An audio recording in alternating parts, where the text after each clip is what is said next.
Hey there, lady. I'm Molly Conley, your coach and hype woman on this journey to transforming your love life. Whether you're navigating life after divorce, exploring the world of online dating, or deepening the connection in your committed relationship, I'm here for you. Why me? Because I walked this path myself. From filing for divorce just 3 years into marriage, to swimming in the online dating pool into my late 30s, and finally marrying the man of my spreadsheet dreams right before the world changed forever. I've seen it all. As a relationship coach, I empower women to create love lives filled with clarity, connection, and confidence. This podcast is all about building a strong foundation for a healthy relationship with yourself and your future partner. I believe the man of your spreadsheet dreams is worth the wait, and together we'll ensure that you are ready for him when he arrives. Join me each week as we dive into insightful discussions and hear from savvy guests. You'll gain the courage to break free from limiting beliefs, recognize and change patterns that are holding you back, and learn to prioritize the number one relationship in your life, the one you have with yourself. So let's embark on this exciting journey together. Welcome to Reinventing the Arena. Well, hello there, lady. Welcome back to another episode of Reinventing the Arena.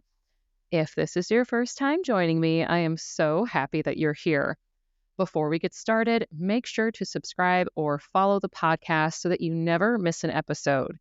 If you have been following for quite some time, I would love it if you could leave a rating and review on Apple Podcasts, but you can also leave a rating on Spotify.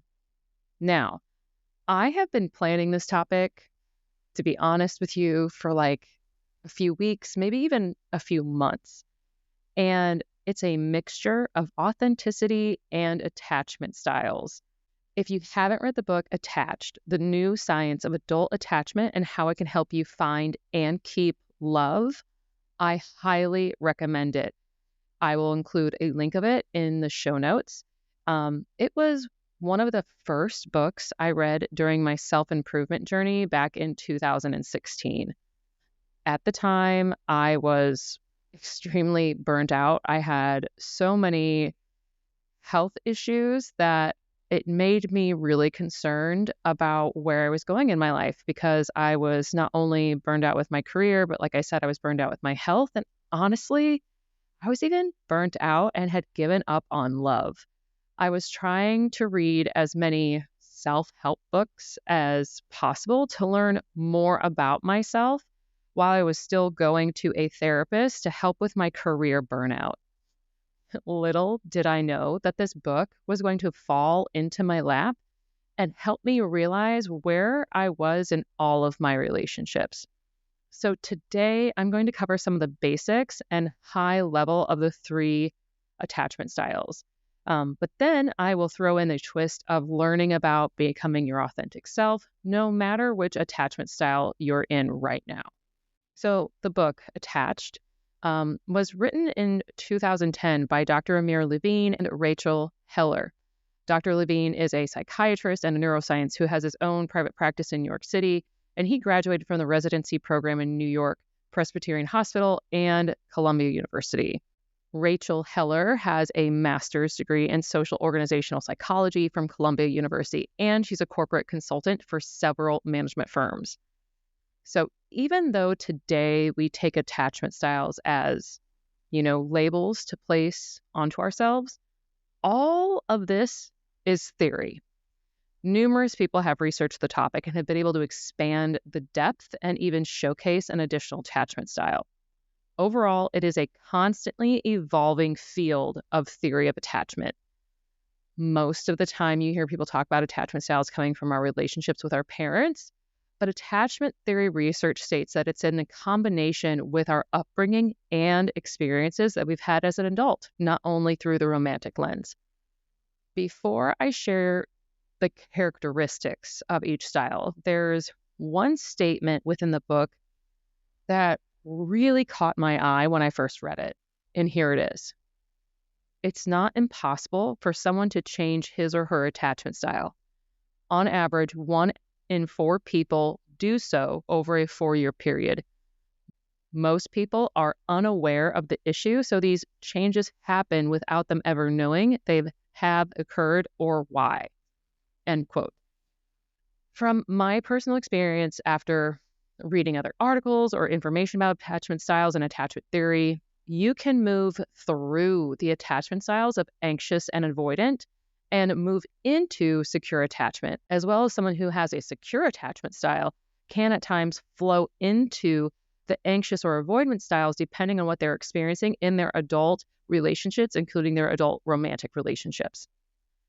Since you are listening to this podcast, more than likely you're someone who cares about their personal development, how their relationship to self impacts their romantic relationships, and how the romantic relationships, and actually, relationships with anyone, impacts their sense of self. Learning more about attachment styles is a good way to start understanding how you are engaging with your own relationship dynamics, how you can flow into anxious or avoidant attachment styles, and create a goal of trying to flow into the secure attachment more often than not. Now that you've heard me mention the three, anxious, avoidant, and secure, how can you recognize them from each other? And how do you recognize which attachment style you might be in right now? Well, the first one I want to chat about is the anxious attachment style.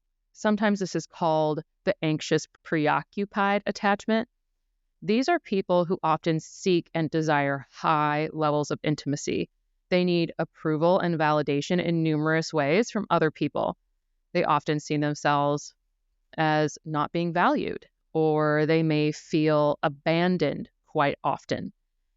In a romantic relationship, the book mentions that someone who has anxious attachment style often fears that their partner doesn't want to be as close to them as they want them to be. So this could be a closeness to emotional intimacy. This could be physical intimacy, but it usually is around the idea of intimacy. This person is also very sensitive to changes with their partner. And when I mean sensitive, I mean they are highly aware of the fluctuations of how their tone of voice changes, how their moods or actions change. And there are times where this sense of awareness causes that person to have moments of feeling as if, you caused this person's behavior and you take it personally. If the person gets upset or whatnot, you end up reacting instead of responding and saying things later on that you might regret as it impacts the relationship. Next, there's avoidant attachment style. Technically, there are two of these that are being discussed right now. There's the dismissive avoidant attachment, which is the one that I have learned more about. And these are people who tend to be emotionally distant. This is not only from romantic partners. This can be distance from family and friends. These people tend to prioritize independence over the sense of belonging and connection. Within the book, it talks about how this person must maintain their freedom and independence instead of having a very close emotionally and physically intimate relationship. Because of that distance they create just based off of their own preferences of freedom and independence, they tend to shut themselves off and not open themselves up to partners. If you relate to the avoidant attachment style, maybe someone has told you that they think you're emotionally distant. And overall, this person doesn't seem to worry about the romantic relationships as much as someone else who would be in a secure attachment style. They often see a person who wants to get to know them deeply as an issue with privacy or an issue with trust, or even a sign that someone is wanting to have control over them. Now, there's the fearful avoidant, also called disorganized attachment. And I'm just going to share with you what I've learned briefly about this attachment style because this was not in the original book. But this is usually someone's attachment styles when they have an imbalance between anxious and avoidant. So they desire that intimacy, yet they're very afraid of getting hurt. So they become more emotionally distant in order to self-persevere. This can cause emotional irregularity as well as unpredictable behavior within themselves and a romantic relationship. All right, so let's get into secure attachment. This is always the end goal attachment. So a person who is in a secure attachment is more often than not very comfortable with the balance between independence as well as being emotionally and physically intimate. The book shares that this person can become intimate within the relationship without worry or fear. You don't easily get upset about relationships. You're able to communicate your needs and feelings with your partner. This also means that you're able to reciprocate that back to your partner.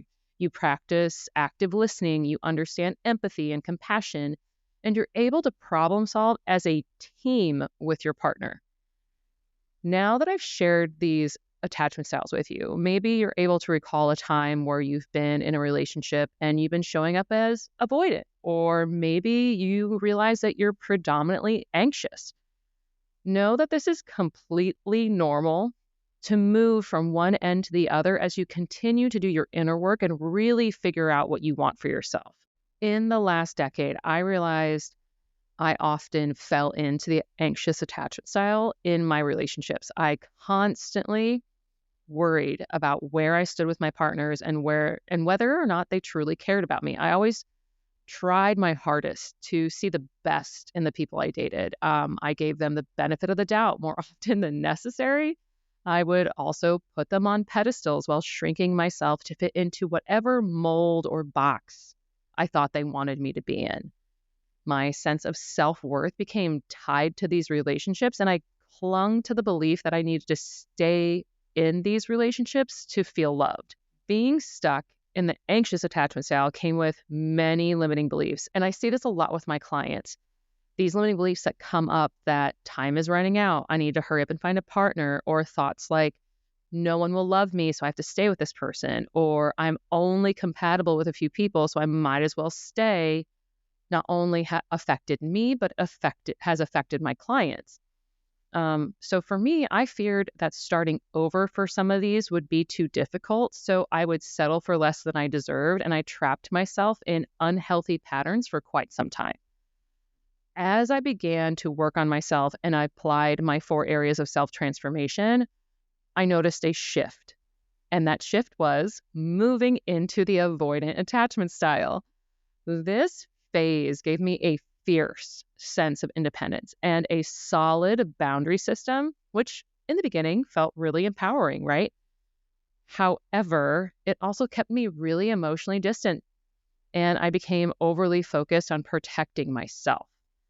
While this helped me set clear boundaries in dating, it also made me rigid, and sometimes I could say that past me was sometimes a bitch, just to be real with that. Soon, I realized that this avoidance style was not sustainable for the goals that I had for myself in my love life. The habits I had developed started to affect other relationships, including those with friends, family, and sometimes even coworkers. I came to this realization when I was discussing my career burnout with my therapist, and we discussed briefly these attachment styles because I had been reading the book. And this helped me gain a little bit more clarity and notice that when I isolated my emotions, I wasn't allowing myself to process or express my feelings fully. So this caused me to withdraw even in social settings, making me even more distant than I had realized. So through more self-reflection and working through my burnout, I began to move towards a deeper sense of self, which also led me to have a more secure attachment style. I sought a balance between independence and emotional intimacy, recognizing that true security comes from understanding and accepting all parts of myself. I learned that most people discuss this as well, that healing is not a linear process, but it is a continuous journey of self-awareness and growth. The goal isn't to become perfectly healed, but to have the awareness of where you are, understand your attachment style as it is right now, and trust the process of moving towards a healthier, more balanced approach to relationships. In doing so, you open the door to recognizing and nurturing a secure attachment style in yourself and in a partner, paving the way for a truly fulfilling and long-term connection. This is why authenticity is at the heart of personal transformation. The deeper you dive into self-awareness and the more intentional you are about your growth, the more you will illuminate your true self. This type of self-discovery will help you begin to show up authentically in every area of your life and remove the masks that you once wore to either fit in or to be loved. Authenticity becomes almost like a North Star, allowing you to navigate the world with a new sense of self. But as you anchor in your true self, you're going to cultivate this new inner security that doesn't need the external validation that you once thought you needed to have to feel safe, to feel loved, to feel worthy. But what's crazy is that this true self that you bring in with your secure attachment, ironically, isn't just attracting the right people, but instead it attracts all different types of attachment styles, including avoidance and anxious. So as you are developing your true authentic self and showing up more often and really setting that foundation as secure attachment, you are able to heighten your ability to discern what is right for you and what is not. So this means that you begin to see different patterns in other people. You get to recognize, like, because of learning about the avoidant and anxious attachment styles, you're going to be able to see that in other people. You become more aware and understand what aligns with the future you that you are currently creating and what doesn't. So the more deeply you understand and honor your authentic self, the more you can present that truth to those around you. Overall, this is going to help you identify the dynamics that resonate with your path and those that don't. It's going to empower you to set boundaries that honor your journey and help you make choices that reflect your values and your desires. So you'll no longer compromise your sense of self for the comfort of attachment. Instead, you're going to stand firmly with your truth, your true sense of self. You no longer compromise your sense of self for comfort, for that short-term relationship. Instead, you have the clarity and connection to self to confidently stand in who you are. Being true to yourself, expressing your genuine thoughts, feelings, and needs is not only a gateway to a secure attachment style. It is the foundation of all healthy relationships. In embracing your authenticity, you create that strong foundation for romantic connections that are grounded in mutual respect, trust, and understanding. Your relationships become a reflection of the self-love and self-acceptance that you have cultivated within yourself. So ultimately, living authentically is not about perfection, but it is about a presence. It is a continuous practice of aligning your actions with your true self, shedding all the layers of fear, embracing the fullness of who you are. And in doing so, not only do you flow into the secure attachment, but you also set the stage for deep, meaningful connections that honor your authentic self, that honor you. Can you tell that I love the power of authenticity?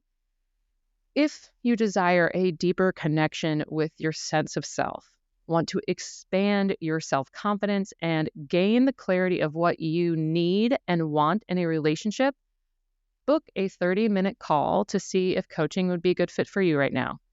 You can always follow me on Instagram or join my email list for weekly updates. The ladies on my email list are always the first to know about any events, courses, services, or even personal updates that I may have. Plus, they receive additional ways to help them reinvent their love lives from the inside out that are not shared anywhere else. I will include the links in the show notes. All right, lady, enjoy the rest of your day, and I will be back next week with our first guest of the fall season. Thank you for joining me on the Reinventing the Arena podcast. I'm your host, Molly Conley, a relationship coach devoted to helping women reinvent their love lives. Tap the subscribe button so you never miss out on an episode. You can always find me on Instagram at Reinventing the Arena or learn more from me on my website at reinventingthearena.com.